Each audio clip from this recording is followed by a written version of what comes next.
Será que pentecostal não é cristão de verdade? Não é meu irmão em Cristo de verdade? Convida todos os pentecostais, porque hoje esse culto aqui tá estreito. Quem está sentindo? Quem está sentindo? Vai levantando a mão, vai levantando. Glória, glória, glória, glória, glória. Bota pra cá, Caio. Eu tô só conversando. Tu se anda comigo? Bota pra cá. Bota pra cá, Caio. E aí, papai. Não é assim? Ele tá no manto. Também tem mulher, não tem? Elas que estão... marcha, né? E aí, meu Deus do céu, isso tem uma preguiça. Uma coisa tem me chamado a atenção aqui nos vídeos do canal, que sempre que eu falo sobre alguns pastores pentecostais, sobre o movimento pentecostal de maneira geral, sempre aparecem algumas pessoas para dizer que o pentecostalismo é uma heresia. Além disso, existem alguns calvinistas extremistas, né, alguns reformados extremistas, que têm soprado aí na internet para os quatro cantos ouvirem que uma pessoa que é pentecostal ou uma pessoa que é arminiana, ela não é cristã de verdade, e nós não devemos tratar essas pessoas como os nossos irmãos em Cristo.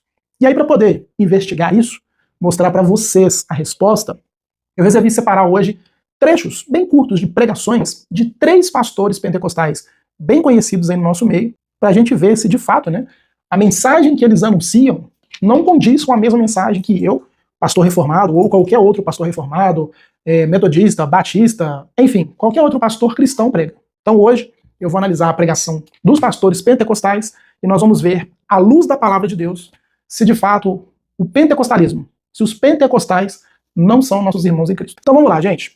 Vou colocar o primeiro vídeo na tela para vocês aí. E já deixa nos comentários. O primeiro pastor aqui vai ser o Jonathan Carlo, muito conhecido, né, pela maioria de vocês. E deixem nos comentários se é cristão ou se não é. Vou mostrar o vídeo e depois eu volto para comentar, tá? Satanás aprendeu dentro do céu, enquanto ainda não havia caído. Ele via Deus cara a cara. Como é que alguém que vê Deus cara a cara se corrompe em si mesmo? Como é que alguém que vê Deus todo dia, diabo antes de ser diabo, se corrompe e vira o que é hoje? A Bíblia diz que ele se corrompeu na própria soberba. Ele olhou para si mesmo e disse: é muita glória sobre mim, eu sou o cara, eu conheço muito, eu tenho muito de Deus. E nós que estamos na presença de Deus e somos pregadores ou cristãos, somos eternos alunos. Mentiroso é quem diz que conhece Deus, porque até quem for para a glória vai passar a eternidade conhecendo quem Deus é. E depois de milhões de anos conversando com Deus, vai olhar para Deus e dizer: Deus, tu é tão grande que eu não conheço nada de você ainda. Por que eu coloquei essa primeira passagem aqui, esse primeiro vídeo, né, do pastor Jonathan Carlo, que tem algumas coisas muito importantes que ele apresenta. A primeira coisa que ele falou aqui que eu achei muito importante é sobre alguém que se corrompe em si mesmo. Ele fala dos riscos que nós corremos com relação à soberba, à vaidade, mas o que mais me chama a atenção aqui é esse termo que ele usa, alguém que se corrompe em si mesmo. E isso aponta para a responsabilidade do homem sobre o seu próprio pecado. Então o que o pastor Jonathan Carlo está trazendo aqui é algo interessante, porque ele está pregando, primeiro, que o pecado, ele parte de nós mesmos, não é algo externo, como afirmam, por exemplo, os neopentecostais, que me corrompe, né? Como eu tenho falado para você nos últimos vídeos aqui, não é um ambiente que me corrompe, sou eu que cedo à tentação e eu me corrompo com o pecado, eu me entrego ao pecado, eu me entrego a uma vida pecaminosa, que ele cita o exemplo de Satanás, mas a extensão disso, como ele está discorrendo, é o que nós temos que tomar cuidado, e essa é uma doutrina clássica dentro da teologia cristã. A existência do pecado, a nossa contaminação com relação ao pecado, a nossa responsabilidade diante do pecado e o nosso dever de sermos vigilantes com relação a isso. Outra coisa que me chama bastante atenção aqui, né, que ele fala, é sobre a possibilidade de conhecer Deus. Claro que aqui, na pregação dele, certamente tem um contexto, nós podemos conhecer Deus dentro do que ele se revelou nas Escrituras, mas aqui ele está falando de algo mais profundo, que fala da transcendência de Deus, da separação de Deus, dos atributos de Deus. Eu realmente vou passar a eternidade diante do meu Senhor e não terei o conhecido por completo. Talvez eu não vou chegar nem a arranhar a superfície do conhecimento de Deus. E essa afirmação ela é muito poderosa, porque implícita nela está uma separação, uma diferenciação absurda, né, infinita, de nós como seres criados e Deus como um criador. Diferente do que dizem os pregadores da hipergraça, né, que nós somos tão importantes como Jesus, enfim, reduz Deus ao nosso nível, que o pastor pentecostal Jonathan Carlo está afirmando aqui, são princípios ortodoxos, uma doutrina reta, um ensino reto da fé cristã, a palavra de Deus. Então, o primeiro argumento que eu tenho para falar para vocês aqui acerca dos pentecostais, nossos irmãos pentecostais, serem de fato cristãos, é porque a pregação deles, como vocês estão vendo aqui, sobre a condição do homem, sobre a questão do pecado, sobre a transcendência, a divindade, tudo que envolve o nosso relacionamento com Deus, é extremamente bíblico, é extremamente ortodoxo. Vamos dar uma olhada aqui agora numa segunda pregação, um segundo trecho, né, que é de um outro pastor que eu amo muito, pastor Osiel Gomes. Dá uma olhada aí. Jesus Cristo, ele tinha, vamos lá, aqui, ele tinha corpo, certo? Certo. Corpo, mente, espírito, certo? Corpo, mente, espírito. Humano. Tudo isso aqui fazia parte do Jesus humano. Ele tinha um corpo humano, ele tinha uma mente humana e ele tinha um espírito humano, ok? Tudo isso aqui revela que Jesus, como qualquer ser humano, ele tinha essas coisas aqui naturais, como qualquer um de nós. A estrutura humana era normal, ok? Só que Jesus também tem um lado espiritual que nós vamos chamar de divino, ok? Então, ele é um ser, a lição usou especial, o termo especial, porque Jesus Cristo, ele não é um ser normal no sentido que ele veio, porque ele já era Deus. Ele já existia, antes de existir na barriga de Maria, ele já era. Está lá em João, né? João, parece que é 6,58, vê aí. Ele já existia. Então, quando você observa esse texto aqui, Jesus Cristo, ele já tinha a sua eternidade. Prestaram atenção que o pastor Osiel Gomes falou aí? Agora dá uma olhada comigo em 1 de João, primeira carta de João, capítulo 4, versículo 3. 1 João, capítulo 4, versículo 3. É o teste para saber se alguém é cristão, né? Vamos ver se o pastor Osiel Gomes é de fato cristão. Nisso reconheceis o Espírito de Deus. Todo espírito que confessa que Jesus Cristo veio em carne é de Deus. E todo espírito que não confessa Jesus não procede de Deus. Pelo contrário, este é o espírito do anticristo, a respeito do qual vocês têm ouvido e já está presente no mundo. Agora olha a 2 de João, uma carta à frente, versículo 7. Porque muitos enganadores têm saído pelo mundo afora, os quais não confessam Jesus Cristo vindo em carne. Assim é o enganador e assim é o anticristo. Então, o que nós temos aqui é um teste de ortodoxia, né? Um teste de cristianismo bíblico. Alguém que nega que Jesus é Deus, mas que ao mesmo tempo também é homem, essa pessoa não é cristã de verdade. E aquela pessoa que afirma isso, ela tem o Espírito Santo no seu coração e é um cristão de verdade. Logo, se o pastor Osiel Gomes disse que Jesus teve um corpo humano, encarnou como homem, tinha substâncias, né? Ele fala do corpo, da mente, do espírito como de um homem, e também tinha sua natureza divina, que ele faz algo maravilhoso, ó, sensacional, falar da eternidade de Cristo, logo, o pastor Osiel Gomes é um cristão autêntico, um cristão verdadeiro, um cristão bíblico. Gente, como eu sempre falo com vocês, essas duas cartas de João que nós lemos aqui, elas têm um contexto particular. Mas o princípio que nós podemos extrair aqui, João naquela época estava tratando com o protognosticismo, mas o protognosticismo negava, em essência, que Jesus tivesse matéria. Eles achavam que Jesus era meramente um espírito. E João deixa isso bem claro, porque a partir do entendimento dessa doutrina, vários desdobramentos fundamentais, que são pilares da fé cristã, vão ser erguidos em cima dessa doutrina. Por exemplo, Jesus não poderia salvar os homens se ele também não fosse homem, se ele não padecesse das mesmas tentações que nós, se ele não fosse afligido pela tentação do pecado, mas sem ter pecado, e para tudo isso ele precisava ser um homem assim como eu, assim como você, homem de carne e osso. Alguém suscetível às mesmas paixões. Da mesma forma, a divindade de Cristo também não pode ser negada, porque somente as virtudes da obra do nosso Deus, o nosso Salvador Jesus Cristo, são capazes de justificar todos aqueles que crescem nele por amor do seu nome e para a glória do nome do Senhor. Uma das afirmações mais elementares da fé cristã é justamente essa: a união na pessoa de Cristo da sua natureza humana e da sua natureza divina, que na teologia nós chamamos de união hipostática. Então aqui, diante de tudo isso, né, que nós estamos falando, o pastor Ziel também fala de um atributo de Deus que é a sua eternidade.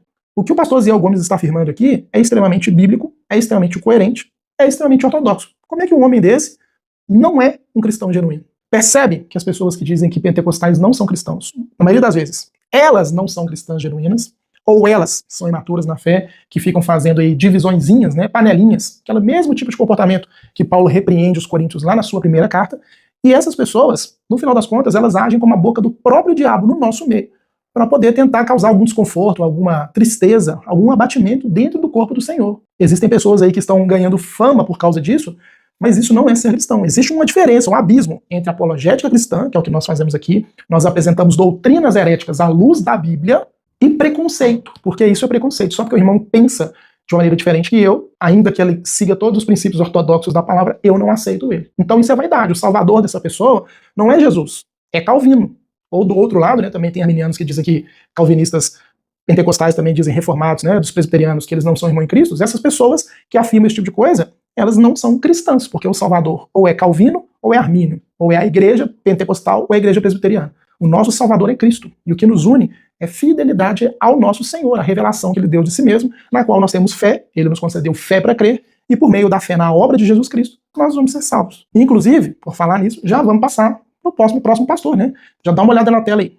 Igreja não é um povo que se reúne tentando ser salvo. Igreja é um povo salvo que se reúne. O que é isso, pastor? É a nossa coletividade. Mas a igreja só é igreja porque individualmente Jesus foi tocando, perdoando, salvando, libertando. Isso quer dizer que se a trombeta tocar hoje, eu não subo porque eu estou no meio dela. Eu subo se eu faço parte dela.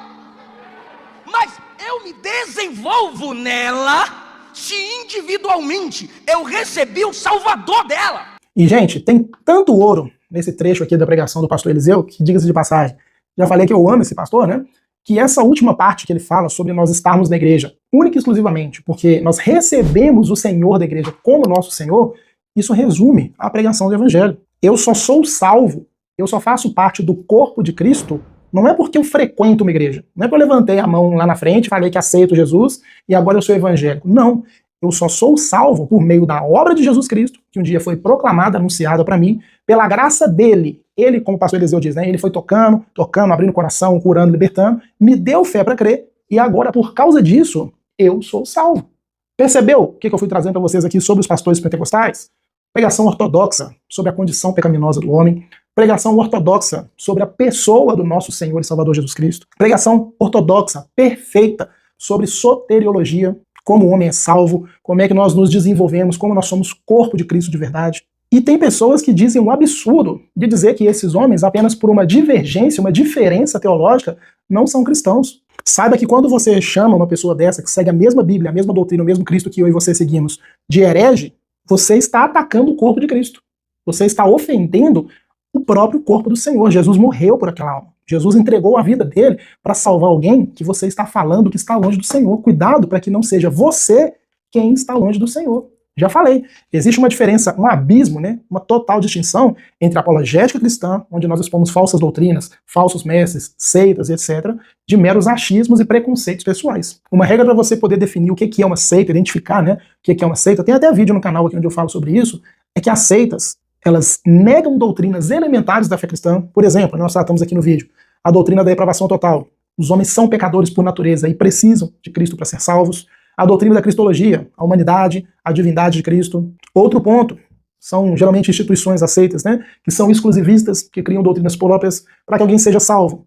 Só pode ser naquela igreja, seguindo aquele conjunto de doutrinas que foi para além da palavra de Deus ou foi reduzido da palavra de Deus. Por exemplo, os católicos afirmam que para alguém ser salvo tem que pertencer à igreja católica. Já as testemunhas de Jeová, por exemplo, além de afirmar a mesma coisa, que tem que pertencer às testemunhas de Jeová, eles diminuem a pessoa de Cristo e afirmam salvação por obras. Outra, substituir a palavra de Deus por doutrinas humanas. Quem faz isso, por exemplo?